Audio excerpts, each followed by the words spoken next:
আমরা ২ নম্বর ওয়ার্ডের মাতৃশক্তি আমরা এবার প্রথমবারের মতন শ্যামা মায়ের আরাধনায় শ্যামা মায়ের পূজায় ব্রতী হতে চলেছি। এই ২০ তারিখে আমাদের পুজো হবে, সবাই আমাদের এখানে আসবেন। আমাদের এখানে ২০ তারিখে পুজো হবে, ৭টায় প্রসাদ বিতরণ হবে। আর পুজোর দিন আমরা সবাই অনাথ আশ্রমে বস্ত্র, ফল, মিষ্টি বিতরণ করব। কোন জায়গাটা হবে? এটা ঘোষবাগান, ২ নম্বর ওয়ার্ড ঘোষবাগান। হ্যাঁ, আমরা প্রথমবারের মতন। উদ্দেশ্যটা হলো আমাদের তো সমাজের জন্য কিছু করতে পারি না, মায়ের কাছে সবার জন্য আরাধনা করব, সবাই যেন ভালো থাকে, সমাজ যেন ভালো থাকে, সবার শরীর যেন সুস্থ থাকে, এই আরাধনায় মায়ের পুজো করছি। আর কিছু আমরা সবাই মিলে পুজোটা করছি, আর কিছু অনাথ আশ্রমের বাচ্চাদের জন্য কিছু দান করতে পারি, এটাই আমাদের আশা। নমস্কার। কনয়া দাস।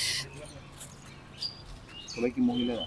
হ্যাঁ, আমরা সবাই মাতৃশক্তি, ২০ নম্বর ওয়ার্ডের মাতৃশক্তি।